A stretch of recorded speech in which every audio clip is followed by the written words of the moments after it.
మరి చివరిగా కనకశ్రీ చాలా యాక్టివ్ అయినందుకు మనకి ఎప్పుడు కూడా వాలంటీర్గా చిన్నప్పటి నుంచి కూడా ఇక్కడ ఈ కార్యక్రమాల్లో పాల్గొంటూనే ఉంది మన హ్యూమన్ ఎక్సలెన్స్ సెంటర్లోను. మరి తను కూడా 2 విషయాలు మాట్లాడుతుంటే వెల్కమ్. అందరికీ నమోదుతారా, ఇక్కడ ఉన్న వాళ్ళందరికీ నా నమస్కారాలు. నేను ఈ రామకృష్ణ సేవ సమితికి పరిచయం సేమ్ మీ ఏజ్ నుంచి నేను రామకృష్ణ సమితికి అలవాటు. నేను మీకు చెప్పాలనుకున్నది ఏంటంటే ఒక చిన్న స్టోరీ చెప్తాను, ఓన్లీ మీ పిల్లల వరకు చెప్తాను. అది మీరు నాకు తిరిగి సమాధానం ఖచ్చితంగా మీరు చెప్పాలి, ఓకేనా? ఎవరు రెస్పాండ్ అవ్వట్లేదు, వినిపించట్లేదు, వినిపించట్లేదు. మీ షౌట్ ఇంతేనా? అది అందరూ ఒకేసారి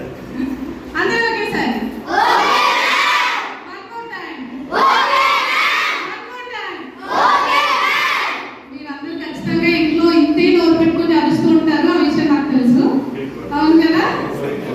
మరి ఇక్కడికి వచ్చి ఇంతమంది పెద్దలు మాట్లాడుతూ ఉంటే మీరు ఎవరు రెస్పాండ్ అవ్వకుండా ముద్దపప్పు ఉంటుంది తెలుసా? ఎలా ఉంటుంది ముద్దపప్పు? అలా అక్కడ పెట్టి అలానే ఉంటుంది, కదులుతుందా? కదలదు. మీరు కూడా అలానే ఉన్నారు. స్టార్టింగ్ అయినా ఎండింగ్ అయినా ఇంట్లో అయినా బయట అయినా ఒకేలా ఉండాలి మన యాటిట్యూడ్. అంటే ఇంట్లో అలా చేసినట్టు బయట అలా చేయమని కాదు, ఓకేనా? ఒక చిన్న స్టోరీ చెప్తాను. ఇప్పుడు ఒక చేపలు పట్టే వ్యక్తి ఉన్నాడు, తెలుసా? ఫిష్ ఉన్నాడు. తను చెరువుకి వెళ్తాడు. దేనికోసం? చెరువులో ఏమేమి ఉంటాయి? ఇంకా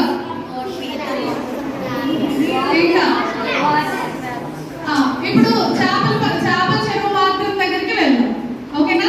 ఆ చేపలు పట్టి చెరువులో చేపలు మాత్రమే ఉంటాయా? ఇంకా చెరువులో ఏమేమి ఉంటాయి?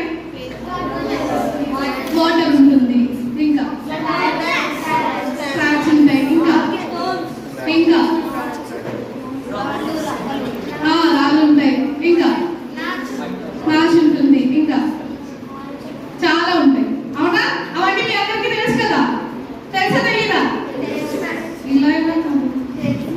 తెలుసు కదా? కానీ చేపలు పట్టే వ్యక్తి చేపల చెరువు దగ్గరికి వెళ్ళాడు. చేపల చెరువులో ఆయన చేపలు మాత్రమే తీసుకుంటాడా, లేదంటే మిగతా అన్నెసరీ అంతా తీసుకుంటాడా? ఎందుకు? తనకి చేపలు కావాలి, మరి మిగతా ఎందుకు వద్దు? అవసరం లేదు. ఎందుకు అవసరం లేదు? వాటితో ఏమి ఉపయోగం లేదు కాబట్టి తను ఏం చేస్తాడంటే ఓన్లీ ఆ చేపలు మాత్రమే తీసుకుని వచ్చేస్తాడు, మిగతా ఏమి కూడా ఆయనకి అనవసరం, అవునా? సేమ్ అదే ఇదిలో మీరు కూడా విద్యార్థులు ఇప్పుడు, అవునా? మీరు ఈ పవన్ కళ్యాణ్ అన్నట్టు ఈ పవన్ కళ్యాణ్ చుట్టూరునో లేదంటే ప్రభాస్ చుట్టూరునో ఆయన చెప్పినట్టు అల్లు అర్జున్ చుట్టూరునో మీ మైండ్ తిరిగే ఏజ్ కాదు. మీరంతా చదువుకునే వయసు కాబట్టి మీ పేరెంట్స్ చాలా చాలా కష్టపడి మిమ్మల్ని చదివిస్తున్నారు, అవునా కాదా? చెప్తుంది, అవునా? చదివిస్తున్నారు కదా? ఎవరైనా చదివించట్లేదు అన్నవా? చేతి పైకి ఎత్తొచ్చు. సార్ సందులో బాధ్యత తీసుకుంటారు కదా? మరి మీరందరూ ఏం చేయాలి? చదువుకోవాలి. ఇప్పుడు మన తణుకు సరౌండింగ్ లో చాలా మంది పిల్లలు ఉన్నారు. వాళ్ళందరినీ కాదని మీరు ఒక్కరే సమితికి వచ్చారు అంటే మీకు చాలా చాలా టాలెంటెడ్ పర్సన్స్, అవునా?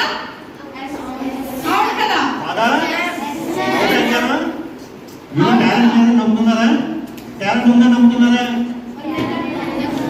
మరి సందేహం అంతా చెప్తున్నదే ముందులాగా చెప్తే ఏమనుకుంటారో లేకపోతే మనం ఏమంటారో ఆ డౌట్లు అక్కర్లా, ఏదైనా అడగండి.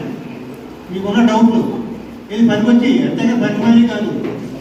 అక్కడ పవన్ కళ్యాణ్ గారు చుట్టు పెద్దదా లేకపోతే ఇంకోటి అలాంటి తప్పులు కాదు, చదువుకు సంబంధించి దీనికి సంబంధించి అడగండి. కాబట్టి మీరందరూ ఏం చేస్తారంటే మీరందరూ విద్యార్థులు కాబట్టి ఖచ్చితంగా ఇక్కడ ఉన్నటువంటి సమయాన్ని మీరు వినియోగించుకుని ఇంకా సార్స్ అందరినీ బుర్ర తినేయాలి. ఎట్లా? క్వశ్చన్స్ ఇంకా తెలియని క్వశ్చన్స్ అన్ని వేస్తూ ఉండాలి. ఇంకా ఈ సమస్యలు ఇంకా పొడిగించాలి. ఈ రామకృష్ణ సేవా సమితిలో హ్యూమన్ ఎక్సలెన్స్ సెంటర్ స్టార్ట్ చేసిన తర్వాత ఇంత తక్కువ టైం పీరియడ్ ఇది ఈ ఇయర్ మాత్రమే జరుగుతుంది. మిగతా ప్రతి ఇయర్ కూడా 1 మంత్ క్యాంప్ అని 2 మంత్స్ క్యాంప్ అని అలా కండక్ట్ చేసేవారు. కానీ ఈ సంవత్సరం మాత్రమే మనకి కొంచెం టైం పీరియడ్ లో క్లోజ్ చేద్దామన్న ఉద్దేశంతో స్టార్ట్ చేశారు. అది మీరు తక్కువ టైంలో క్లోజ్ చేయనివ్వకూడదు. అర్థమైందా? ఎందుకంటే మనకి సార్ చెప్పినట్టు మీ ఒక 1 కోటి రూపాయలు ఇస్తే 1 నిమిషం వెనక్కి వెళ్తుందా?